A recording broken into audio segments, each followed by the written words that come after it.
ലഡാക്ക് പ്രതിഷേധവുമായി ബന്ധപ്പെട്ട് പരിസ്ഥിതി പ്രവർത്തകൻ സോനം വാങ്ചുക്കിന്റെ അറസ്റ്റിനെതിരെയുള്ള ഹർജി സുപ്രീംകോടതി ഇന്ന് പരിഗണിക്കും. ഭാര്യ ഗീതാഞ്ജലി നൽകിയ ഹർജിയാണ് സുപ്രീംകോടതി പരിഗണിക്കുക. ബൽറാം നെടുങ്ങാടി ഈ അപ്ഡേഷനുമായി ചേരുന്നു.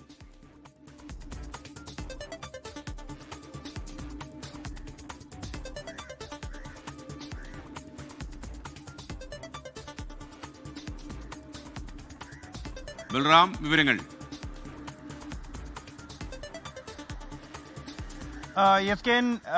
ലഡാക്കിൽ സെപ്റ്റംബർ 24-നുണ്ടായ സംഘർഷത്തിൽ 4 പേർ കൊല്ലപ്പെട്ടിരുന്നു. ഇതിനെ തുടർന്ന് നടത്തിയ അന്വേഷണത്തിന് ഒടുവിൽ സോനം വാങ്ചുക് അടക്കമുള്ളവരെ അറസ്റ്റ് ചെയ്തിരുന്നു. പരിസ്ഥിതി പ്രവർത്തകനും വിദ്യാഭ്യാസ വിദഗ്ധനുമായ സോനം വാങ്ചുക്കിന്റെ അറസ്റ്റിനെ ചോദ്യം ചെയ്തുകൊണ്ടാണ് ഭാര്യ ഗീതാഞ്ജലി സുപ്രീംകോടതിയെ സമീപിച്ചത്.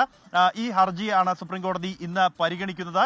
ജസ്റ്റിസ് അരവിന്ദ് കുമാറിന്റെ അധ്യക്ഷതയിലുള്ള ബെഞ്ചാണ് ഈ ഹർജി പരിഗണിക്കുന്നത്. കഴിഞ്ഞ തവണ ഹർജി പരിഗണിച്ച സുപ്രീംകോടതി ജയിലിൽ സോനം വാങ്ചുക്കിനെ സന്ദർശിക്കാൻ ഗീതാഞ്ജലിക്ക് അനുമതി നൽകിയിരുന്നു. അതേസമയം ഈ സോനം വാങ്ചുക്കിന്റെ അറസ്റ്റും സോനം വാങ്ചുക്കിനെതിരെ ചുമത്തിയിരിക്കുന്ന കുറ്റങ്ങളും എല്ലാം തന്നെ നിഷേധിച്ചുകൊണ്ടാണ് അഞ്ജലിയുടെ ഹർജി. എന്നാൽ ഈ വിഷയത്തിൽ ജില്ലാ മജിസ്ട്രേറ്റും ജയിൽ സൂപ്രണ്ട് അടക്കമുള്ളവർ സോങ്ചുക്കിന് എതിരായാണ് സുപ്രീംകോടതിയിൽ സത്യവാങ്മൂലം സമർപ്പിച്ചിരിക്കുന്നത്. ഇതടക്കം പരിഗണിച്ചുകൊണ്ടായിരിക്കും ഈ അറസ്റ്റിനെ ചോദ്യം ചെയ്തുകൊണ്ടുള്ള ഹർജിയിൽ സുപ്രീംകോടതി തീരുമാനമെടുക്കുക. സുപ്രീംകോടതിയിൽ നിന്നും ഇന്ന് വരാനിരിക്കുന്ന തീരുമാനം ഏറെ നിർണായകമാണ്. ലോകത്തെവിടെയായാലും ഏത് സമയത്തും 24 വാർത്തകളും ഓഗ്മെന്റഡ് റിയാലിറ്റി പാക്കേജുകളും എക്സ്പ്ലെയിനറുകളും വിശദമായി കാണാൻ ഞങ്ങളുടെ യൂട്യൂബ് ചാനൽ നിങ്ങൾക്ക് സബ്സ്ക്രൈബ് ചെയ്യാം.